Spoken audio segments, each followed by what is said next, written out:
कहते हैं कि एक बार इंग्लैंड की महारानी ने शहंशाह अकबर को एक पत्र भेजा। उस पत्र में बस एक सवाल था, आपके हिंदुस्तान में सबसे सुंदर कौन है? अकबर ने अपने दरबार की ओर देखा। जवाहरात से जड़े स्तंभ, रेशम के पर्दे, दुनिया भर से आए नगीने, पर सुंदरता किसी वस्तु में कहाँ बसती है? उन्होंने अपने सबसे भरोसेमंद संगीतकार तानसेन की ओर रुख किया।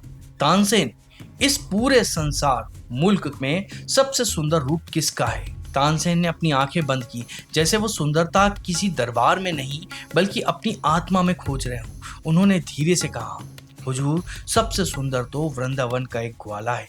अकबर चौंक गए। वृंदावन का ग्वाला? कौन है वो?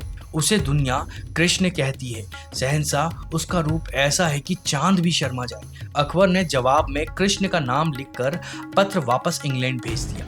महीने गुजर गए। एक शाम जब यमुना का पानी दिल्ली के किले से टकरा रहा था, अकबर ने तानसेन से फिर एक सवाल पूछा। तानसेन, तुम कहते हो कि सारी दुनिया उस कृष्ण से प्रेम करती है, पर क्या कोई ऐसा भी है जिससे कृष्ण प्रेम करते हो? तानसेन मुस्कुराए। जहां पना ऐसे प्रेमी तो अनगिनत हैं, पर एक है जिसकी भक्ति स्वयं भक्ति को भी परिभाषित करती है। हमें उनसे मिलना चाहिए तानसेन। हमें देखना है वो इंसान जिसे खुदा खुद चाहता हो। अवश्य शहंशाह, पर वहां शहंशाह बनकर नहीं जाया जा सकता। वहां तो बस एक साधु जा सकता है। अकबर ने बिना एक पल सोचे कहा, हम तैयार हैं। और इस तरह हिंदुस्तान का सम्राट और उसका सबसे बड़ा संगीतकार साधुओं का वेश धरकर दिल्ली की गलियों से निकल पड़े। उनका सफर चित्तौड़ में जाकर रुका।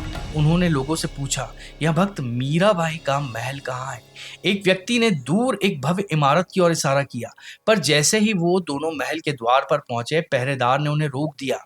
हम मीराबाई के दर्शन करने आए हैं, तानसेन ने कहा। पहरेदार हंसा। मीरा वो महलों में कहाँ रहती है? वो तो सुबह शाम अपने गिरधर गोपाल के मंदिर में पड़ी रहती है। दर्शन करने हैं तो वहां जाओ। जब अकबर और तानसेन मंदिर पहुंचे तो उन्होंने एक दृश्य देखा जिसने शहंशाह को जड़ कर दिया।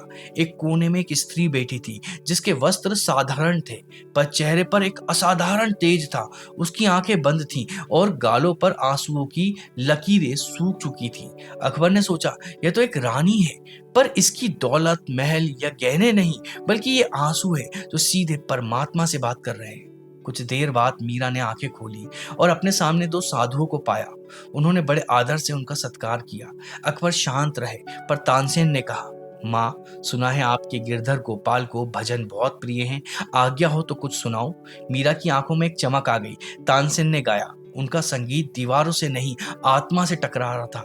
भजन समाप्त हुआ तो मंदिर में गहरी शांति छा गई। मीरा भाव विभोर थी। जब वो जाने लगे तो अकबर से रहा नहीं गया। उन्होंने अपने गले की मोतियों की बेशकीमती माला उतारी और गिरधर गोपाल के चरणों में अर्पित करने लगे। मीरा ने हाथ जोड़ लिए। साधु महाराज, इसे वापस ले जाइए। मेरे गिरधर को सिर्फ प्रेम की माला चाहिए, मोतियों की नहीं। अकबर ने सोचा, यह स्त्री दौलत का अर्थ भी जानती है और उसका तिरस्कार भी करना भी जानती है। उन्होंने आग्रह किया, यह मेरी भेंट नहीं, मेरी प्रार्थना है। मीरा ने वह माला उठाई और अपने गिरधर के श्री वीग्र पर पहना दी। ये खबर महल तक आग की तरह पहुंच गई।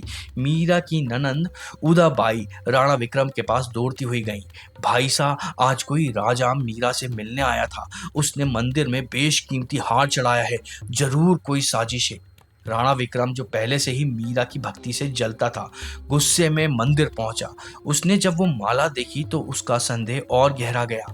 उसने माला को खींचने की कोशिश की, पर अचानक वो टूट गई और उसके मोती सीधे मीरा की झोली में जाकर गिरे। ये चमत्कार देखकर भी राणा का पत्थर दिल पिघला नहीं। उसने मोतियों को उठाया और महल ले जाया। जहां उसने उन मोतियों को गौर से देखा तो उसके पैरों तले जमीन खिसक गई। हर एक मोती पर अकबर का नाम खुदा हुआ था। दुश्मन से साठ गांठ वह गर्जा, हमारे ही घर में हमारे सबसे बड़े दुश्मन की भेंट स्वीकार की जा रही है। उसका क्रोध अब तर्क से परे हो चुका था। उसने सोचा, मीरा को कई बार मारने की कोशिश की, जहर का प्याला भेजा तो वो अमृत बन गया, सांप भेजा तो वो शालिग्राम में बदल गया। उसकी शक्ति वो खुद नहीं, उसका गिरधर है। अगर गिरधर ही नहीं रहा तो वो मीरा भी नहीं रहेगी।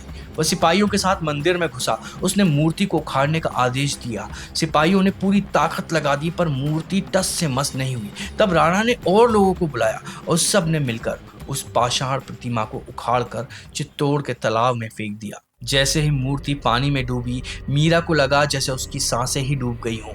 उसका संसार, उसका आधार, उसका प्रेम सब उस गहरे पानी में समा गया था। उसने एक पल भी नहीं सोचा, अगर घर ही डूब गया तो देह का क्या काम है।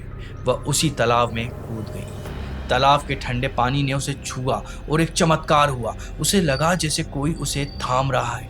जब उसने आंखें खोली तो गिरधर गोपाल की वही मूर्ति उसकी गोद में थी, पर वो चित्तौड़ का तालाब नहीं था, वो वृंदावन की यमुना नदी का किनारा था।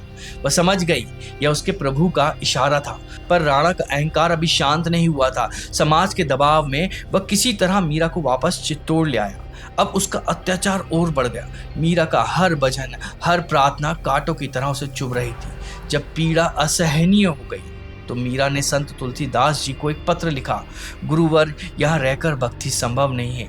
मेरा मन हर पल टूटता है, कोई मार्ग दिखाइए। तुलसीदास जी का जवाब आया, जिसे प्रभु से प्रेम ना हो, वो चाहे कितना भी सगा क्यों ना हो, उसे करोड़ों दुश्मनों के समान त्याग देना ही उचित है। ये पढ़कर मीरा के सारे बंधन टूट गए। उसने चित्तौड़ का हमेशा के लिए त्याग कर दिया और द्वारिका चली गई। जैसे ही मीरा ने चित्तौड़ छोड़ा, मानो शहर की आत्मा ही चली गई। राज्य पर संकट के बादल छा गए, हर तरफ हाहाकार मच गया।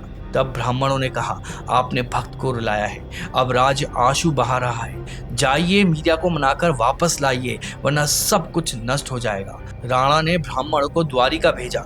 उन्होंने मीरा से बहुत विनती की, पर मीरा ने कहा, अब मेरा स्थान यही है। तब ब्राह्मणों ने हट पकड़ ली, जब तक आप नहीं चलेंगी हम यहीं अन्न जल त्याग कर अपने प्राण दे देंगे। मीरा धर्म संकट में पड़ गईं। वो रोते हुए अपने रणछोड़ जी के मंदिर में गईं। मूर्ति के सामने खड़ी होकर उन्होंने सोचा नहीं, बस अपनी आत्मा उड़ेल दी। हे नाथ, क्या आप मुझे फिर उसी बंधन में भेजना चाहते हैं? अब और नहीं, अब यह दूरी सही नहीं जाती। इन प्राणों को, इस देह को, सब कुछ अपने में समा लो। इस यात्रा को उसका अंतिम पड़ाव दे दो। वो प्रार्थना कर रही थी और मंदिर में खड़े ब्राह्मण बाहर प्रतीक्षा कर रहे थे। बहुत देर हो गई। जब मीरा बाहर नहीं आई तो वे अंदर गए। उन्होंने जो देखा वो अविश्वसनीय था। मंदिर में मीरा कहीं नहीं थी, बस रणछोड़ जी की मूर्ति से उनकी एक चुनरी का एक कोना बाहर लहरा रहा था। तभी मूर्ति से एक आवाज गूंजी, मीरा मुझ में समा गई है, अब वो वापस नहीं जाएगी। तुम लोग उसकी यह चुनरी ले जाओ, इसी से चित्तौड़ का कल्याण होगा। कहते हैं कि जब वो चुनरी का टुकड़ा चित्तौड़ पहुंचा तो राज्य के सारे दुख समाप्त हो गए। कई साल बाद जब तानसेन ने यह पुरानी कहानी शहंशाह अकबर को सुनाई तो अकबर की आंखों में पानी था। उन्होंने बस इतना ही कहा, हम सोचते थे कि हम खुदा से प्रेम करते हैं, पर आज जाना कि खुदा अपने प्रेमियों के लिए क्या क्या कर सकता है। वो पत्थर में समा सकता है और किसी को पत्थर में समा भी लेता है। सच्चा विश्वास हो तो भक्त और भगवान में कोई दूरी नहीं रह जाती है। ऐसे भक्त वत्सल्य परमात्मा के चरणों में हमारा बारंबार प्रणाम है। ये कहानी भक्त मीरा के जीवन से जुड़ी ऐतिहासिक घटनाओं, प्रसिद्ध लोक कथाओं और संत परंपराओं का एक सुंदर मिश्रण है। ये कहानी भक्ति साहित्य और भारत की मौखिक कथा परंपरा का हिस्सा है। ये कथाएं ऐतिहासिक तथ्यों का आधार बनाकर भक्ति, विश्वास और चमत्कार के धागों से बुनी जाती हैं। इसका मुख्य उद्देश्य ऐतिहासिक सटीकता नहीं, बल्कि भक्ति भाव को जगाना और प्रेरित करना है। अगर आपको ये कहानी पसंद आई हो तो इस वीडियो को लाइक करिएगा, इस वीडियो को हाइप भी करिएगा और हमारे चैनल को सब्सक्राइब करिएगा, क्योंकि ऐसे ही भक्त और भगवान की अद्भुत कहानियां हम आगे और लाते रहेंगे। और अगर आप भी किसी ऐसे भक्त की अद्भुत कहानी जानते हैं तो आप हमें कमेंट में ज़रूर बताइएगा, क्योंकि हो सकता है आगे हम उसी पर ही वीडियो बनाएं। तब तक के लिए राधे राधे।